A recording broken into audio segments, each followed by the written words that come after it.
मित्रांनो, तुमचं पुन्हा एकदा GB स्टोरी टेलर या यूट्यूब चॅनलवर स्वागत आहे। आजच्या आपल्या गोष्टीचं नाव आहे मिठाचा उतारा। इथे पाठलाग संपतो। लेखक संतोष देशपांडे। पण गोष्ट सुरू करण्याआधी जर कोणी या चॅनलवर पहिल्यांदाच आलेले असाल तर त्यांनी ह्या चॅनलला सबस्क्राईब करायला विसरू नका। चला तर मग अजिबात वेळ न घालवता गोष्टीला सुरुवात करूया।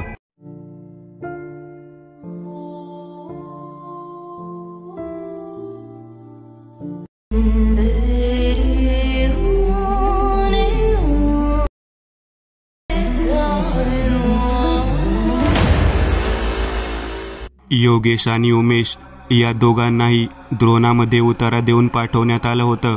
उतारा कपड्यांमध्ये बांधलेला होता। योगेश आणि उमेश दोघे जण चैतालीचे भाऊ होते। ज्या चुकीच्या गोष्टीमुळे चैतालीला हे सर्व काही करावे लागत होतं ती गोष्टच मुळात तिच्या नशिबात लिहिलेली होती। चैताली एक सैरभैर आणि मोकळ्या उन्हाळ पद्धतीने जगणारीच मुलगी होती। कधी कुठे चांगलं कार्य चालू असलं त्यामध्ये मुद्दाम म्हणून खोटं घालून काही ना काहीतरी कुतूहलात्मक पद्धतीने निगेटिव्ह प्रश्न विचारणे हे तिचं काम होतं। असेच एकदा चैताली आशाच्या साखरपुड्यासाठी तिच्या गावाकडे गेली होती आणि त्याच दरम्यान ही घटना घडली। ज्या घडलेल्या घटनेमुळे आज योगेश आणि उमेश या दोघांना तिच्या नावाचा उतारा त्या द्रोणामध्ये त्या कापडात बांधून न्यायची वेळ आलेली होती। तांदूळवाडीच्या शेजारीच कुगाव होतं। या गावातच तिची मैत्रीण राहायला होती आणि तिच्या साखरपुड्याला जाण्याच्या निमित्ताने ती एसटी मध्ये बसून तिकडे निघाली होती। आशाच्या घरातले सर्व लोक हे जुन्या पद्धतीने वाड्यामध्ये राहणारे होते। बाहेरच्या बाजूला ढेलजेमध्ये म्हणजे ओसरीमध्ये साहित्य ठेवून तयारी करत होते। नेमकं त्यावेळी चैताली तिथे पोहोचली। चैतालीने आशाकडे पाहत विचारायला सुरुवात केली, आशा, साखरपुडा उद्या आहे ना? मग आजपासून सर्व काही तयारी मी करणार। मला सुद्धा खेडेगावातील वातावरण खूप आवडतं। आशा तिला मिठी मारत म्हणाली, होय ग, बांगडीवाला येईल। या गावामध्ये एक बांगडीवाला, एक सुतार, एक कुंभार अशा पद्धतीचं कुटुंब राहतात। सर्वांना ज्याचा त्याचा परंपरागत व्यवसाय खूप प्रिय असतो। आम्ही प्रत्येकाला त्या त्या पद्धतीने लग्नाच्या अगोदर काम देत असतो। आता बांगडीवाला येणार, बांगडीवाल्यानंतर आपण सुताराकडे जाणार आहोत। तेव्हा चैताली म्हणाली, सुताराकडे का? अगं, नवीन सागवा आणि पाट बनवले आहेत ना, ते घेऊन यायचे आहेत। गावातील प्रत्येकाला काही ना काहीतरी काम देऊन तेथील लोकांचा चरितार्थ चालवणे हा त्यामधला उद्देश होता। एका पाठोपाठ एक करत करत प्रत्येक व्यक्तीला काही ना काही काम देण्यात आलं होतं। ती गोष्ट चैताली पाहत होती। चैताली आशाला म्हणाली, तुझं गाव खूप माणुसकीला जपणार आहे। तिला ती गोष्ट आवडली होती। साखरपुड्याच्या विधीच्या अगोदर दुसऱ्या दिवशी सकाळी बरीच लोक नवरदेवाकडची अगदी घाईघाईत आलेले होते। त्यांना राहण्याची सोय वाड्यामधल्या मोठ्या खोलीमध्ये करण्यात आलेली होती। त्याच वेळेला गावातील मंडळी जेवणाच्या वेळेला त्या ठिकाणी आली। देवाचा पुजारी गुरव्याने नैवेद्याचे ताट मागितले। नैवेद्याचे ताट मागितल्यानंतर आशाने ते चैतालीला भरून द्यायला सांगितले। तेवढ्यात आशाची आई म्हणाली, मी स्वतः भरून देते। डावं उजवं जे काही चटण्या कोशिंबिऱ्या होत्या ते सर्व काही भरून ताट तयार करण्यात आलं। देवाच्या पुजाऱ्याने 5 पुरणाच्या पोळ्या आणि वाडगा भरून आमटी तसेच बाकीचे पदार्थ मोठ्या थाळ्यामध्ये द्यायला सांगितले। ते पाहिल्यानंतर मात्र चैताली म्हणाली, देव एवढं सगळं खाणार? तिचं हे बोललेलं वाक्य पाहिल्यानंतर आशा तिच्याकडे डोळे वटारून पाहत म्हणाली, चैताली, तू ये बरं इकडे। चैतालीला तिने बोलावून घेतले। गुरव चैतालीकडे रागाने पाहत होता। तो म्हणाला, ही मुलगी कोण? तेव्हा आशाचे वडील गणपतराव म्हणाले, मैत्रीण आहे मुलीची। तेव्हा गुरव म्हणाला, देवाच्या नैवेद्यामध्ये किती काय असावं ते सगळं काही आम्ही ठरवतो ना, या मुलीचा बोलायचा काय संबंध आहे? तेवढ्यात गुरुवाच्या पाठीमागे आलेली जोगतीन आशाच्या आईकडे पाहत म्हणाली, गावातल्या परंपरा रूढी काय असतात त्या मुलीला जरा सांगा। नको तिथं नाक खुपसत बसली आहे। आता मला 11 पोळ्यांचा नैवेद्य हवा आहे। मंदिराच्या कडेच्या प्रत्येक ओऱ्यामधल्या देवाला एक एक पुरणाची पोळी भात ठेवायला नको का? तेव्हा आशाची आई त्या बाईकडे हात जोडत म्हणाली, ठीक आहे हो, ठीक आहे, नाही बोलणार ती काही। नवीन आहे ना गावामध्ये, तिला माहिती नाही त्या गोष्टी। तेवढ्या ती जोगतीन म्हणाली, साखरपुड्याच्या कार्यक्रमाच्या अगोदर लाल चुडा घातल्यानंतर पंचबाईच्या विहिरीकडे दर्शनाला जाऊन यायला सांगा पोरीला. तेव्हा आशाची आई म्हणाली, होय ठीक आहे, पंचबाईच्या विहिरीकडे जायला सांगणारच आहे, त्याशिवाय आपल्या गावात कुठे कोणतं कार्य होतं. तेव्हा मात्र चैताली त्या गोष्टीकडे पाहत आशाला म्हणाली, कसलं ग तुझं गाव? सगळ्या लोकांना चरितार्थ चालवण्यासाठी काही ना काहीतरी मदत म्हणून काम देतो, परंतु अंधश्रद्धा असणाऱ्या लोकांना सुद्धा अशा पद्धतीने वागवता का? त्यांनाही चांगलाच वाव आहे की तुझ्या गावामध्ये? नको त्या गोष्टी सांगून चांगलेच खाणंपिणं लाटतात की या गावातील लोक. हे ऐकल्यानंतर आशा म्हणाली, असं नको बोलूस, ती जोगती नाही, तिचा व्यवसायच आहे दारोदार मागून भिक्षा मागून अन्न गोळा करायचं, पीठ गोळा करायचं आणि देवाला नैवेद्य दाखवून स्वतः पोट भरून जेवायचं. हे सर्व काही ऐकल्यानंतर जोगतीन आशाच्या आईकडे पाहत म्हणाली, बाईसाहेब, पोरीचं कार्य आहे म्हणून मी गप्प बसते, नाहीतर तुमच्या घरात आलेल्या पाहुणीला दाखवलं असतं जोगतिनीचा काय मान असतो ते. तेव्हा गुरव सुद्धा रागाने तिच्याकडे पाहत म्हणाला, या पोरीला कार्यक्रम झाल्यानंतर लगेच पाठवून द्या. जर ती इथे राहिली तर नक्कीच काही ना काहीतरी घडेल बघा. 4 दिवसावरतीच लग्न आलेलं आहे, त्यामुळे तिला थेट लग्नाला ये म्हणून सांगा. हे सगळं काही बोलल्यानंतर चैताली म्हणाली, वा रे वा, लग्न कोणाचं, घर कोणाचं, फुकट खाणारं कोण, आणि तर मला राहायचं का नाही ते सांगत आहात तुम्ही? तेव्हा गुरव आणि ती जोगतीन दोघेही जण तिच्याकडे पाहत म्हणाले, तू या गावात राहतीस कसे ते बघतो, आणि बाईसाहेब, आजचा कार्यक्रम झाल्या झाल्या हिची पाठवणी करा. लग्नाच्या दिवशी आली तरी चालेल, परंतु इथे हिला थांबू देऊ नका. आपल्या गावामध्ये असल्या मुलींना अजिबात थारा नाही. तेवढ्यात आशा म्हणाली, तुमचा नैवेद्य दिला आहे ना, तुम्ही जाऊ शकता, मी बघते काय करायचं ते. गणपतराव आपल्या मुलीकडे पाहत म्हणाले, चला चला, झाला गेलेला विषय सोडून द्या आणि कार्याला तयार राहा. नवरदेवाकडची सर्व मंडळी आलेली आहे. नवरदेवाकडची मंडळी पाटेगावची होती, त्यांच्यासोबत एक परटीन सुद्धा आली. 4 दिवस ती तिथेच राहणार होती. त्या आलेल्या बाईला, त्या परटाच्या म्हातारीला घरामध्ये खाण्यापिण्यासाठी राहण्याची स्वतंत्र व्यवस्था करण्यात आली होती. ते सर्व काही पाहत असताना चैताली पुन्हा एकदा म्हणाली, आता ही बाई कोण? तेव्हा आशा म्हणाली, काही बोलू नकोस, तुझ्या मनातल्या गोष्टी तुझ्याजवळच ठेव. माझ्या लग्नासाठी आलेले लोक आहेत ते. तरीसुद्धा चैताली बोलायचं काही केल्या थांबली नाही. पुजारी असलेला गुरव, जोगतीन आणि आता लग्नासाठी आलेली परतीन, या सर्वांशीच वाकडं चैतालीने घेतलं होतं. साखरपुड्याचा कार्यक्रम सुरू होण्याअगोदर पंचबाईच्या विहिरीजवळ दर्शनासाठी आशा निघाली. तिच्यासोबत तिची मैत्रीण म्हणून चैताली आणि गावातील 2-3 बायका होत्या. पंचबाईच्या विहिरीजवळ खणा नारळाने ओटी भरलेली एक पाटी ठेवण्यात आली. त्या पाटीमध्ये बऱ्याच गोष्टी ठेवण्यात आल्या होत्या. नारळ, बांगड्या, सोन्याची छोटीशी नथ, अंगठी आणि एक छोटंसं डोरलं. ते सर्व काही पाहिल्यानंतर चैताली म्हणाली, या सर्व जिन्नस या ठिकाणी आपण ठेवून जाणार आहोत का? तेव्हा आशा म्हणाली, होय, तो त्या गावच्या विहिरीचा मान आहे. तिला पंचबाईची विहीर म्हणतात. याच बाईने स्वतःचा जीव दिल्यामुळे या गावामध्ये विहिरीला पाणी लागलं आणि गावची विहीर कायम पाणी देणारी ठरली. तेव्हा चैताली म्हणाली, मरून गेलेल्या बाईसाठी तुम्ही हे ठेवत आहात. आता मात्र आजूबाजूच्या असलेल्या बायका तिच्याकडे पाहत बोट मोडत म्हणाल्या, पोरी, तू आताच्या आता गाव सोडून जा, नाहीतर तुझं काही खरं नाही बघ. असं नको व्हायला की तुझ्यावर उतारा टाकायची वेळ यावी.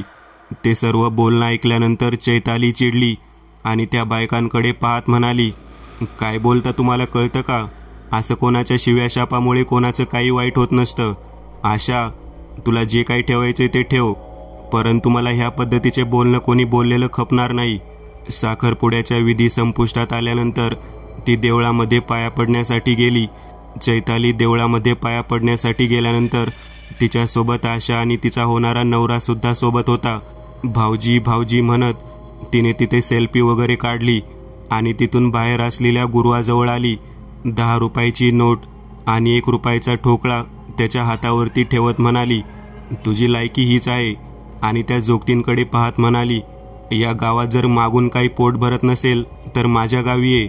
मी शहरात राहते, तुला चांगला कामधंदा देते.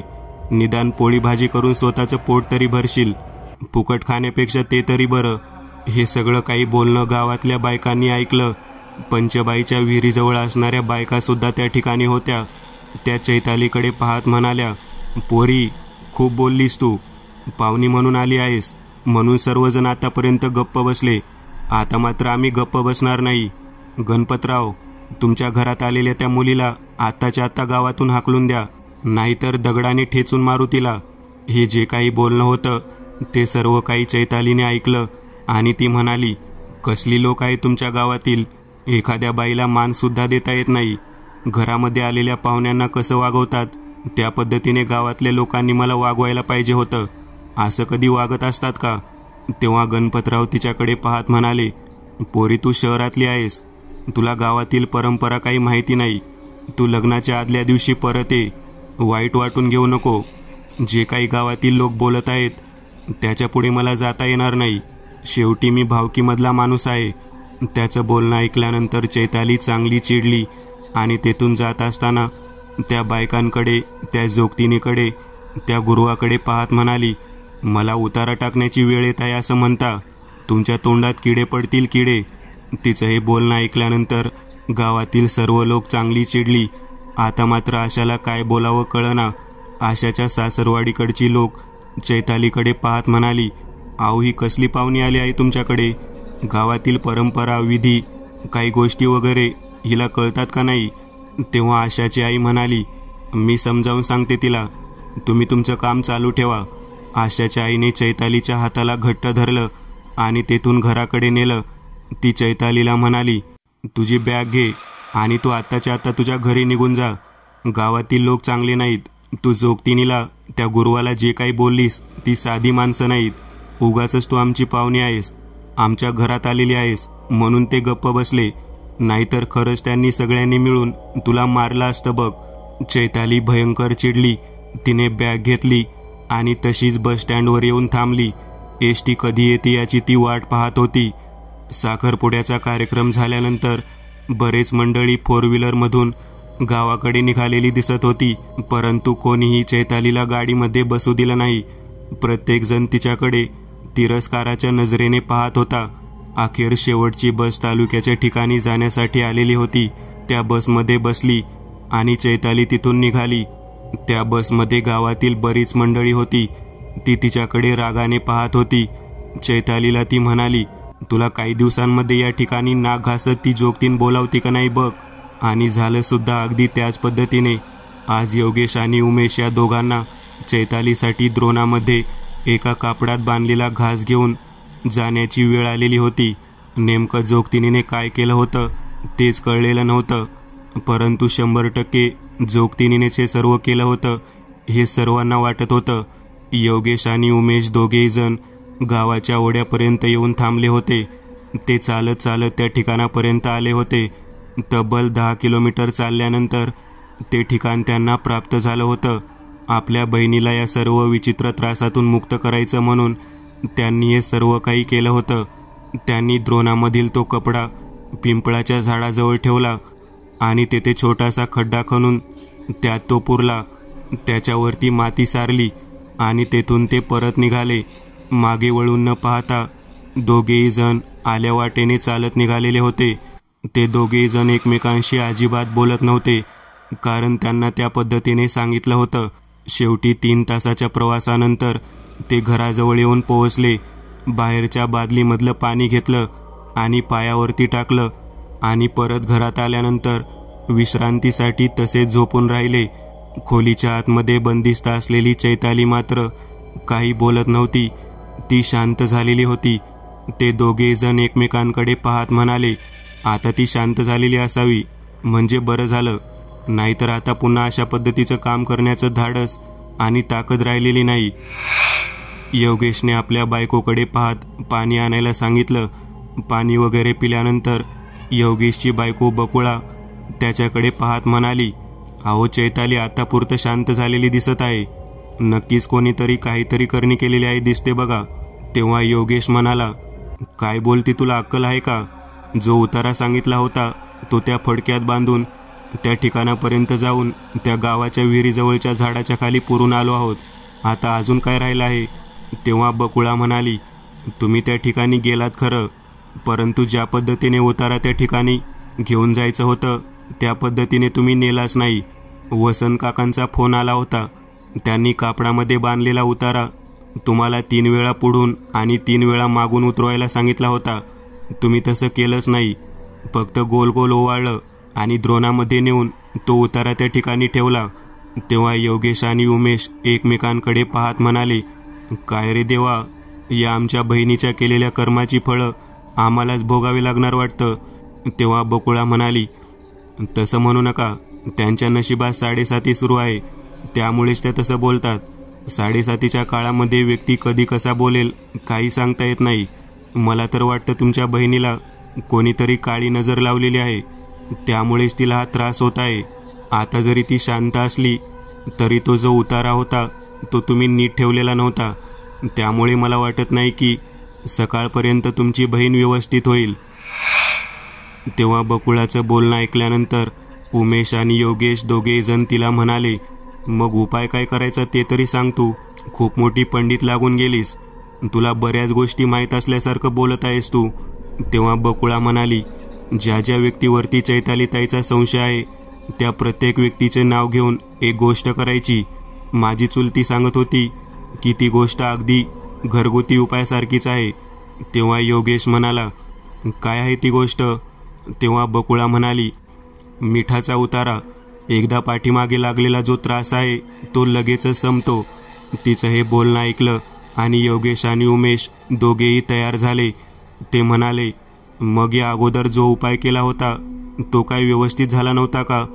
तेव्हा बकुळा म्हणाली, वसंत काकांनी सांगितलेली गोष्ट तुम्ही नीट पूर्ण केली नाही, म्हणून मी म्हटलं.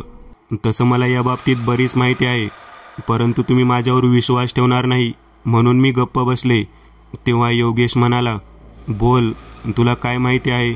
तेव्हा बकुळा म्हणाली, माझी चुलती खडे मीठ सोबत घेऊन ज्या व्यक्तीच्या पाठीमागे काळी नजर आहे तिला पुढून 3 वेळा मागून 3 वेळा ओवाळते आणि त्यानंतर ते मीठ मुठीमध्ये बंद करून ज्या दिशेने ज्या लोकांची नजर लागली आहे त्यांची नावे घेऊन ती तिकडे टाकून देते. ते टाकल्यानंतर पुन्हा एकदा हातावरती पाणी टाकून मागे वळून न पाहता घरापर्यंत येते.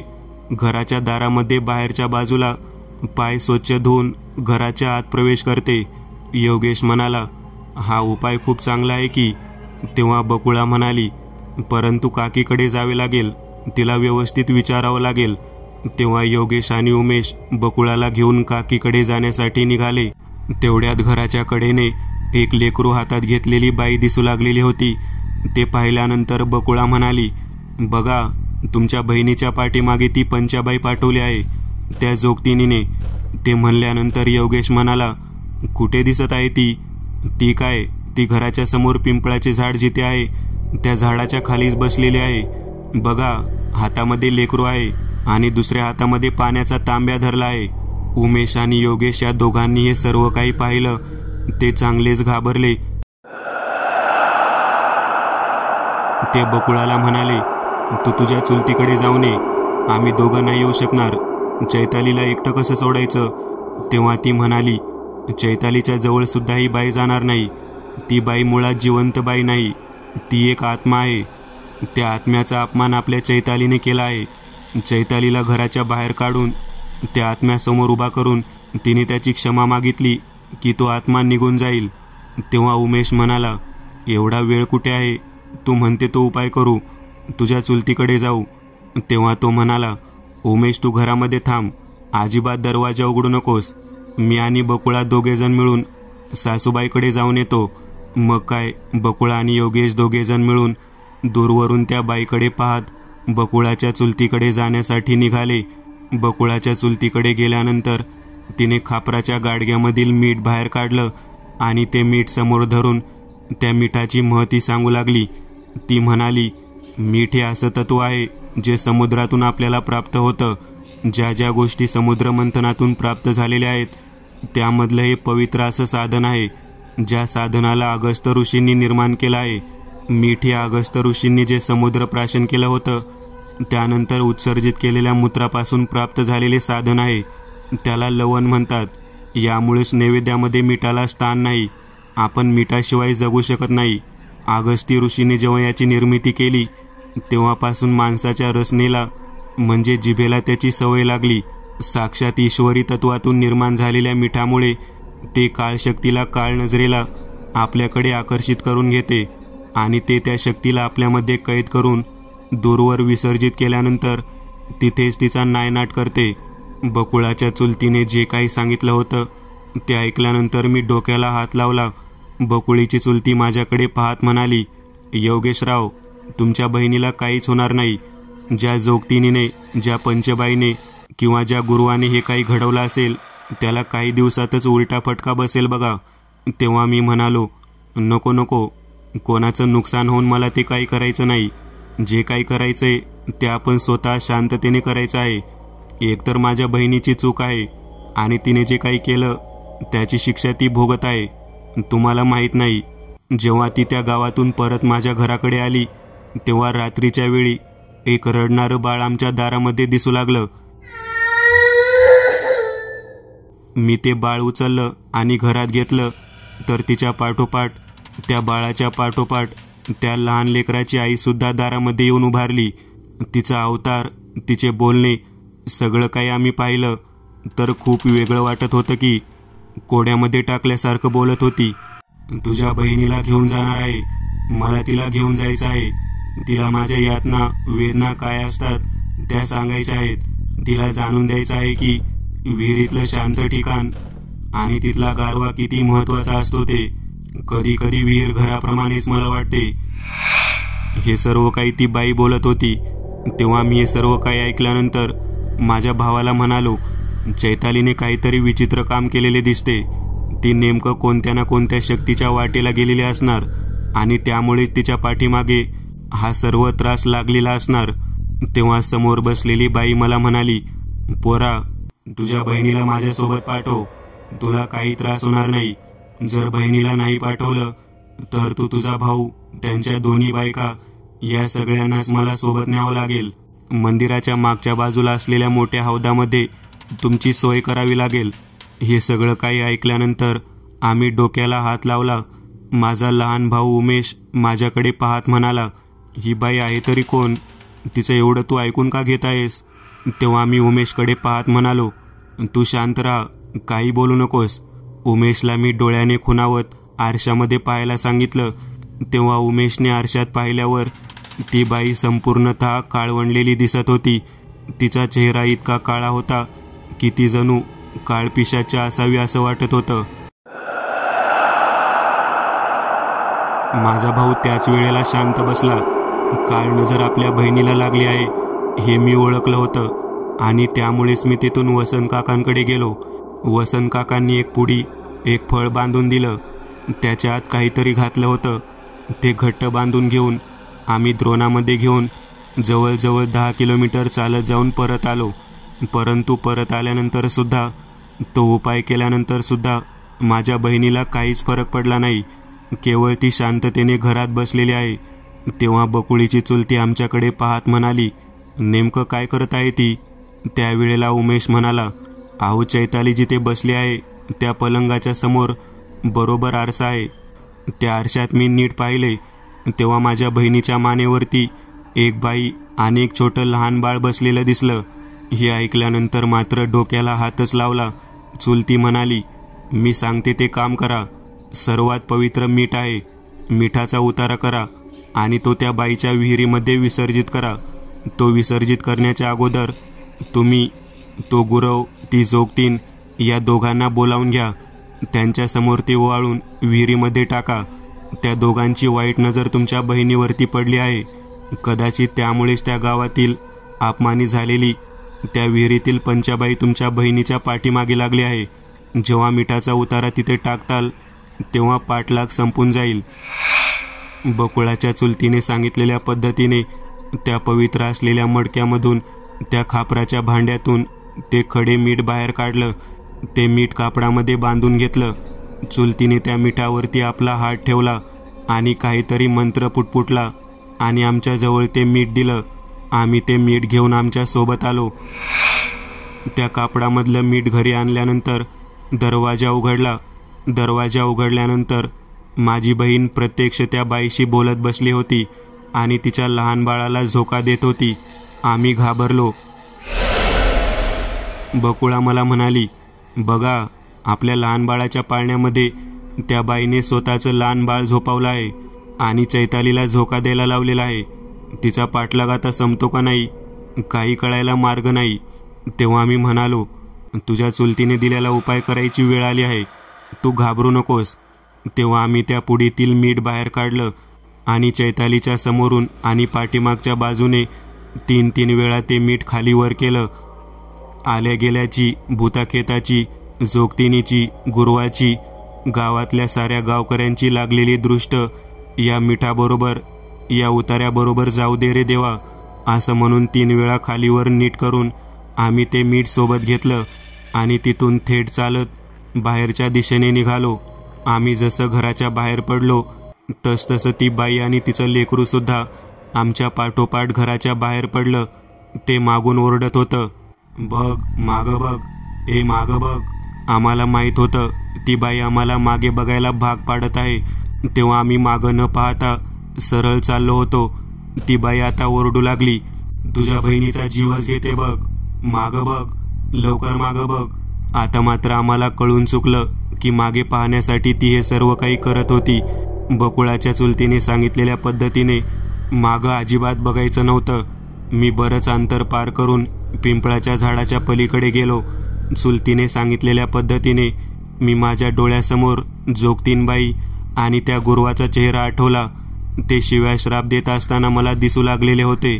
त्या कोपऱ्यावरती ते मीठ हातातून खाली टाकलं आणि त्याच्यावरती पाणी टाकलं आणि मी मागे वळालो आणि थेट घराकडे येण्यासाठी चालू लागलो. तेव्हा जोगतीन, तो गुरव एवढंच नव्हे तर गणपतराव, आशा, तिची आई, सगळ्याच्या सगळेजण आपल्या काळ्या नजरेने माझ्या बहिणीला शिव्याशाप जे देत होते ते सगळे मला समोर दिसू लागले, ऐकू येऊ लागले. मला कळून चुकलं की बहीण चुकलेली आहे. म्हणूनच या पद्धतीने सर्व काही दिसत आहे. आपल्या बहिणीच्या चुकीवरती ज्या ज्या लोकांनी आक्षेप घेतला होता ते नाईलाजाने का होईना तिचा तिरस्कार करत होते. तिच्यावरती त्याचीच काळी नजर लागलेली होती आणि त्यामुळेच मिठाचा जेव्हा उतारा बाहेर फेकण्यात आला तेव्हा तो पाठलाग तिथे संपलेला होता. ती पंचाबाई तिच्या लेकरासह तिथून निघून गेलेली होती. मी घराच्या बाहेर असलेल्या बादलीमधलं पाणी घेऊन पाणी पायावर घेतलं, चूळ भरली, डोळ्याला पाणी लावलं आणि घरात गेलो. देवापुढे जाऊन नमस्कार केला. तेवढ्यात माझी बहीण मागून पळत पळत आली, दादा, दादा, माझ्या मानेवरचं वजन कमी झालं रे, वाचवलंस बघ रे, तू मला वाचवलंस. तेव्हा वहिनीकडे पाहत उमेश म्हणाला, वहिनी, तू ग्रेट आहेस बघ. मिठाच्या उतारेने ज्या पद्धतीने हे सगळं काही तू संपुष्टात आणलंस ते पाहिल्यानंतर खरंच मीठ किती महत्त्वाचे आहे ते आज मला कळालं. मिठाचा उतारा इथे पाठलाग संपतो हे जे काही तुझी चुलती म्हणाली होती ते अगदी खरं होतं. मित्रांनो, आज पुरतं एवढंच. तुम्हाला जर काही गोष्ट आवडली असेल तर नक्की लाईक करा. तुमच्यापैकी बरेचसे जण व्हिडिओ लाईक न करताच पळून जातात, पण हा जर व्हिडिओ तुम्ही लाईक केला तर मला जरा बरं वाटेल आणि असेच भारी भारी व्हिडिओ बनवायची माझ्यात एनर्जी येईल. त्यामुळे नक्की लाईक करा आणि अजूनही कोणी या चॅनलला सबस्क्राईब केलेलं नसाल तर लगेच सबस्क्राईब करून टाका आणि बाजूची घंटी ती मात्र दाबायला विसरू नका. देवाची घंटी आहे ती. चला तर मग पुन्हा भेटूया अशीच एक आगळी वेगळी गोष्ट घेऊन पुढच्या